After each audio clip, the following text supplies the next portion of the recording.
Hey, hold on, man. Caitlin Clark might be the greatest player in women's basketball, dog. Hold on, man. You know how good you have to be to play in a position that you don't necessarily play in and still win MVP?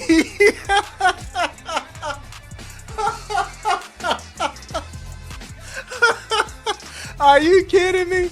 What in the world, dog? That reaction is right there. That isn't just excitement. It's vindication. Because what occurred in Puerto Rico was not supposed to be feasible.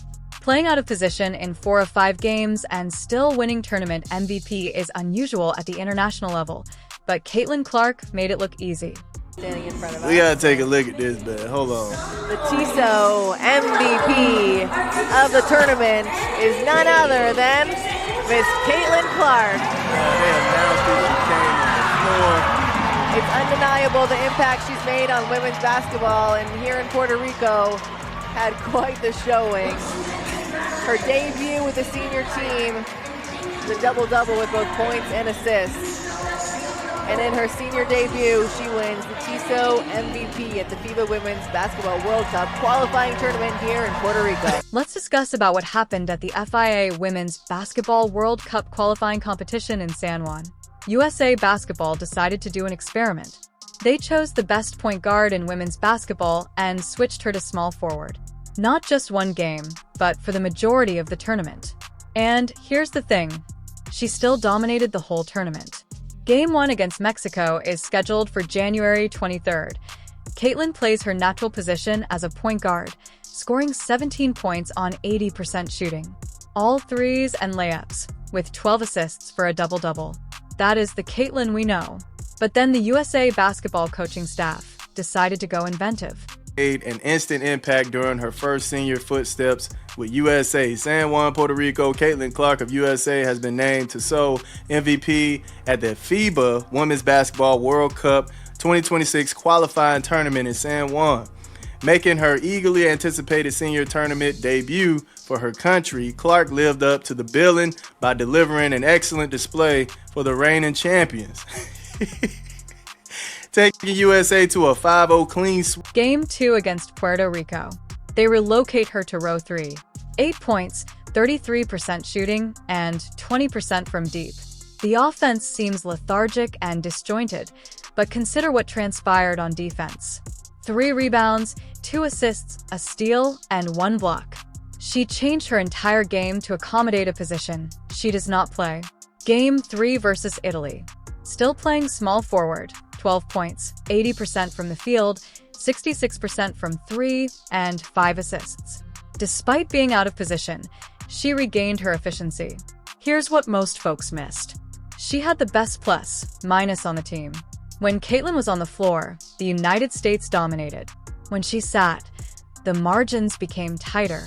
Played Puerto Rico, and I think this game was so sluggish. Now, the thing is, she played her position in the first game, and then all of a sudden, we started putting her at the 3. This is why this is crazy, man. This is why this is crazy. Now, she was playing at the 3 in this game. She had 8 points in this one, 33%, 20 from the 3, had 3 rebounds, 2 assists, 1 steal, and 1 block. So the defense was piped up in this game. I remember going crazy about the defense in this game, but the offense was very sluggish. And she didn't shoot that well in this game, right? Now we go back. We play Italy, and I think she looked way better in this game.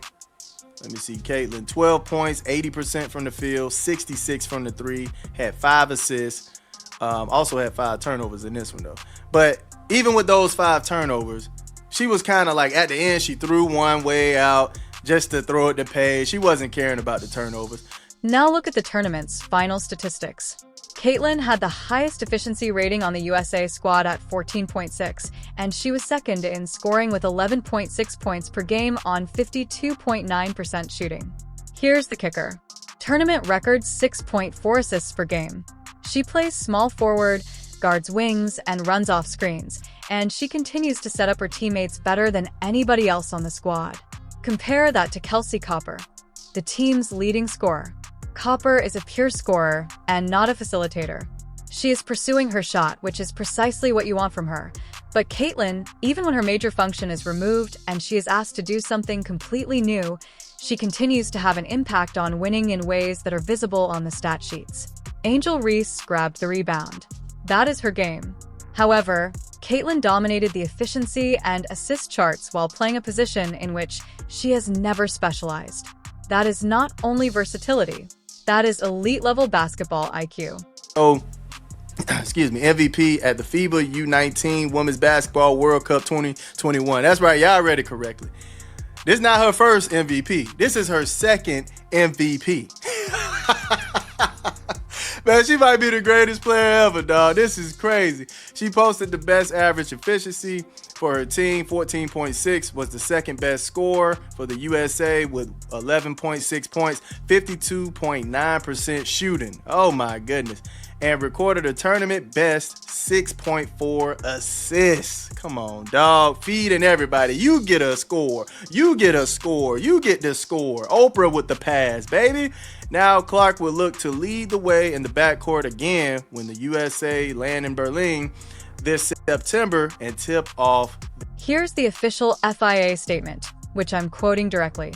Clark, making her anxiously awaited senior tournament debut for her country, delivered an outstanding performance for the reigning champions. This is her first senior event since the FIA Under-19 World Cup in 2021, during which she also won MVP. So this is not her first international MVP honor. It is her second. Think about the timeline. 3 years elapsed between international events. During that period, she became the all-time top scorer in NCAA Division I history, led Iowa to back-to-back national championships, was picked first overall, earned WNBA Rookie of the Year, and was named to the NBA's first team. And now she's returned to international play and has won MVP again. The consistency is nearly monotonous at this point. We knew this about Caitlin, right? We knew this. Like, we were like, fam, if y'all put her on the 2024 Olympic team, she is going to do nothing but help the team win. We went over there and we struggled top to bottom with our guards. I mean, if it wasn't for Asia, we was not winning. Honestly, we was not winning the Olympics, right? Caitlin, literally one of the best guards at the time, and people were mad that her fans, including myself, was saying she deserved to be on that roster, man. She has been balling, right? But they had all this other things going on in the background saying, oh, she needed to attend this, attend that. All right, cool, whatever. But we already knew if Caitlin joined the USA team, she was going to absolutely dominate. Fam, let's take a look at this. Just look at this, man. She's top in efficiency, second in points. Angel got the rebounds. But let us face the elephant in the room. This performance calls the 2024 Olympic roster decision into question. The United States basketball team traveled to Paris with a struggling guard rotation. Diana Taurasi and Sue Bird had retired.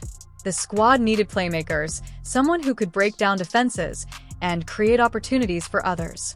They had Caitlin Clark available, coming off a historic rookie season and proven at every level she'd ever played.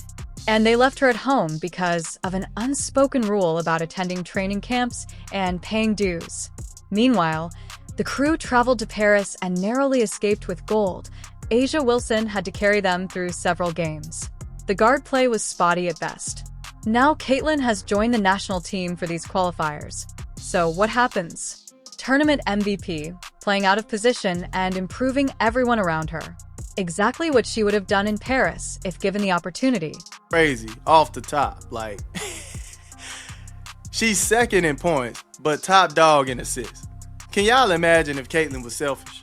Can y'all imagine if Caitlin was all about getting hers? Fam, she would have 30 points every game. Man, this is nuts, man.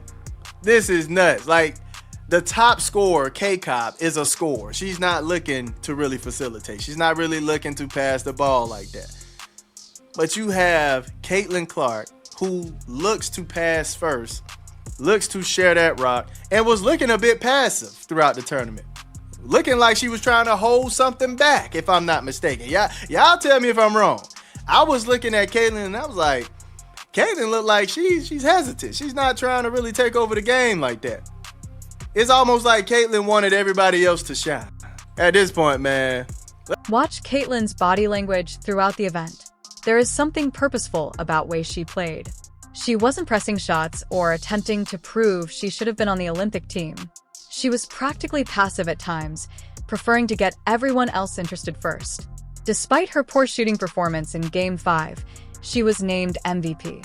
That explains everything about how she approached the tournament. She walked in with something to prove, but not in the way most people expected. She demonstrated that she could fit into any system, play any role, sacrifice her natural game for team success, and still emerge as the most important player on the court. That is not just skill. That is maturity and basketball intelligence, which typically takes a decade to develop. Here's what makes it even more impressive. The fan vote was open. People might repeatedly vote for their favorite athletes. The hate watchers, those who have criticized Caitlyn from her undergraduate days. They had every opportunity to rig the vote and pass it to someone else. They tried. They tried, but she won. The performance was so convincing that even those who opposed her could not rationalize voting for anyone else. Consider what this means for the World Cup in Berlin this September. Caitlyn can now play many positions at an elite level, therefore USA Basketball must plan their rotation accordingly. She isn't just a point guard anymore. She's a true two-way wing who can defend, rebound, facilitate, and score from anywhere on the court. Her versatility makes her one of the most valuable players on the entire team. The international game differs from the WNBA. The three-point line is closer. The lane is larger. The refereeing is more physical, and Caitlyn recently demonstrated her ability to dominate in that atmosphere while playing out of position. She'll be even more dangerous when she returns to her natural position as a point guard for the World Cup, having completed a full training camp and developing connection with her teammates. But the most important message from Puerto Rico is not about statistics or accolades. It is about Caitlyn's revelations about her game. We knew she could score. We knew she could pass. What we discovered in San Juan is that she can forsake her natural role, adapt to whatever the team need, and still be the tournament's most effective player. That is the mark of a generational skill. So, when people question if Caitlyn Clark is the best player in women's basketball right now, refer to Puerto Rico. Point to a player who earned MVP despite playing 4 out of 5 games at a position she does not specialize in. Point them to a player who led the tournament in assists while being asked to play off the ball. Point them to a player who is so outstanding that even when her primary function is removed, she still manages to dominate. The detractors spent the entire tournament reloading their sites, hoping to vote for someone else. Their phones certainly overheated from all the clicking, but Caitlyn triumphed because, in the end, you can't vote against excellence. You can't push your way past someone who is simply superior to everyone else on the floor. The performance speaks for itself, and what it says is rather apparent.